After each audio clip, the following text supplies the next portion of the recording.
melalui bimbingan Allah Subhanahu wa taala ya Nah ya.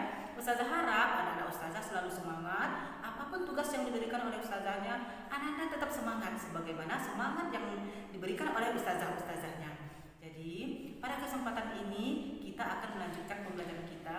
Namun, sebelum kita memulai pembelajaran, alangkah baiknya kita berserah diri dulu kepada Allah sehingga hati kita dapat dimudahkan menerima apapun yang diberikan oleh ustazah-ustazah. Ananda, sebelum kita memulai pembelajaran kita, maka alangkah baiknya kita berserah diri dulu kepada Allah sehingga hati kita dapat diberikan kemudahan-kemudahan dalam menerima pembelajaran dari ustazah-ustazahnya. Jadi, kita awali dengan membacakan doa dari rumah kita masing-masing ya Nah ya. Berdoa mulai. Bismillahirrahmanirrahim. Rabbi zidni ilman warzuqni fahman. Amin. Baiklah Ananda, pada kesempatan ini kita akan membahas kebahasaan teks iklan, slogan, dan poster. Secara umum, teks iklan, slogan, dan poster menggunakan bahasa yang efektif dengan ciri kalimat sebagai berikut. Sebelum kita masuk kepada ciri, maka Ananda harus memahami dulu apa yang dimaksud dengan bahasa efektif. Mungkin pada sebelumnya Ananda sudah pernah mendengar kalimat efektif. Jadi, yang dimaksud di sini efektif artinya ketika penulis memberikan suatu kalimat dengan kalimat yang efektif, maka pembaca akan mudah memahami makna dari gagasan yang disampaikan oleh penulis itu. Jadi, inti yang tercipta di dalam pemikiran penulis sampai langsung kepada pembaca. Jadi, kalimatnya tidak bertele-tele dan mudah dipahami. Apa cirinya? Ciri kalimat yang terdapat pada teks iklan, slogan, dan poster itu, pertama, pendek dan singkat. Jadi tidak seperti teks. Artinya kalimat itu mudah diingat dan melekat kepada pemikiran pembaca atau penulis. Jadi yang kedua, jelas. Kalimat yang dibuat itu singkat, padat, dan jelas. Berikutnya, menarik perhatian. Jadi kata yang dibuat pada teks iklan, slogan, dan poster memiliki pilihan kata yang menarik perhatian pembaca. Yang keempat, mudah diingat. Seperti yang Ustazah jelaskan barusan, kata-kata itu melekat di hati maupun di pikiran masyarakat atau khalayak yang membacanya. Misalnya, terdapat dalam suatu slogan ataupun poster ataupun iklan. Misalnya pada iklan. Iklan terbiasa dengan diskon 50%, diskon 60%. Ayo, murah meriah. Batas waktu 3 bulan. Itu kan ada terdapat di dalam suatu iklan ataupun poster. Namun untuk ciri dari kalimat ini harus menarik, pendek, singkat sehingga mudah diingat. Itu tujuannya. Dan jangan lupa persuasif atau mengajak. Jadi ketika kata-kata itu mudah diingat, maka pembaca pun akan memiliki intuisi atau pemikiran yang ingin tertarik dengan hal yang disampaikan pada teksnya. Selanjutnya, Ustazah akan memberikan perbedaan kebahasaan dari ketiga macam pembahasan kita pada kesempatan ini. Kita lihat dari segi slogan. Bahasa slogan lebih mengarah pada kata-kata atau kalimat. Sedangkan poster lebih mengarah kepada gambar. Bahasa yang digunakan slogan berisi tujuan dan ideologi. Sedangkan poster berisi imbauan, ajakan, upaya edukasi atau pendidikan, dan penyaluran aspirasi tertentu. Sementara itu, iklan lebih bersifat komersil atau niaga ataupun perdagangan. Jadi, slogan ini lebih mencolok kepada kata-kata atau kalimat.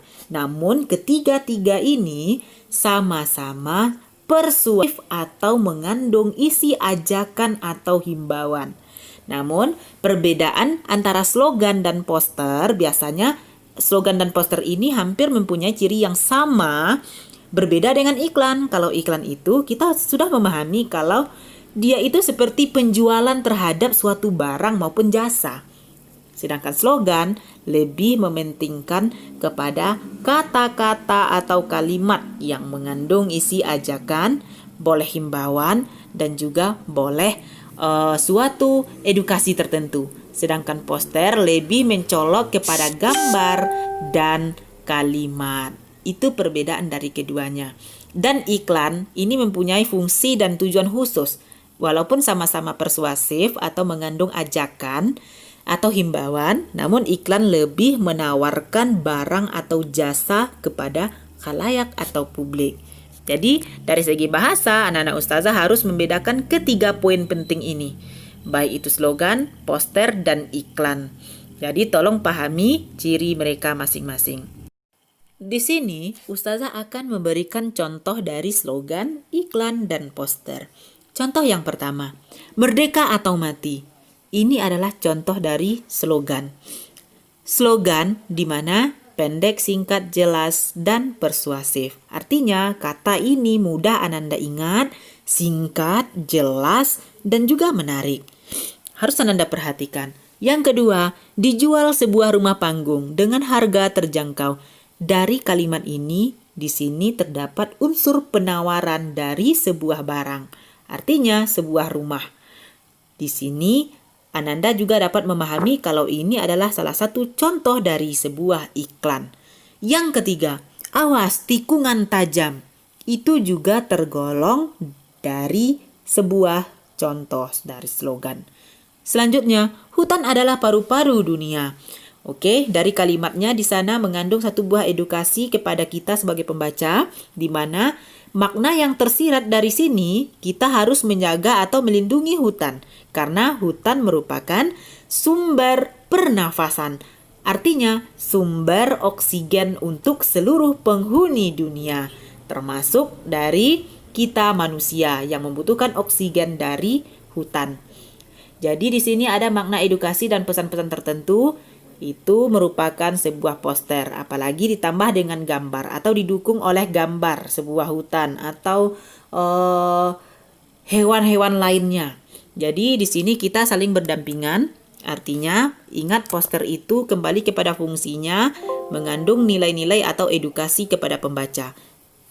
Seterusnya, selamat menunaikan ibadah puasa. Ada gambar masjid, ada gambar orang yang sedang memberikan ucapan, itu juga termasuk pada sebuah poster. Itulah contoh sebagian kecil dari slogan, iklan, dan poster. Semoga contoh-contoh ini dapat memberikan pengetahuan kepada Ananda lebih mengerti apa perbedaan dari ketiga poin penting ini. Perlu untuk Ananda ketahui, dalam menyusun sebuah iklan, slogan, dan poster, diharapkan dapat bersikap jujur. Artinya, kita sebagai penulis harus menyampaikan apa adanya atau jujur dengan kalimat-kalimat yang kita buat. Memang pada dasarnya iklan harus menyatakan keunggulan-keunggulan produk, namun kita tidak dibenarkan untuk melebih-lebihkan keunggulan tersebut. Tulisan iklan kita harus objektif atau tidak memihak kepada siapapun dan apa adanya. Selain itu, kita juga harus santun dalam menyampaikan gagasan. Bahasa yang digunakan sopan, halus, dan tidak menyinggung siapapun. Jadi nak, ketika kita menuliskan bentuk kalimat, baik itu dalam poster, iklan, ataupun slogan, kita harus menyampaikan dengan apa adanya.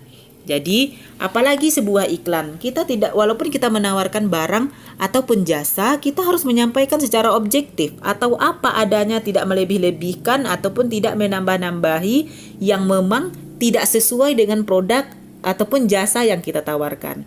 Jadi, dalam segala hal, dalam segala apapun bentuknya, kita harus tetap jujur dan menyampaikan sesuatu itu baik kepada orang lain ataupun dalam ruang lingkup khalayak ramai atau publik. Kita harus bersikap sopan, santun, halus, dan tidak menyinggung kepada siapapun dan tidak memihak. Artinya objektif, tidak subjektif. Sekian materi kita pada hari ini. Semoga semua yang Ustazah paparkan dari 3 poin penting ini, Ananda dapat memahami pembelajaran yang kita lakukan pada saat ini, sehingga Ananda dapat membedakan antara slogan, poster, dan iklan dari segi kebahasaan.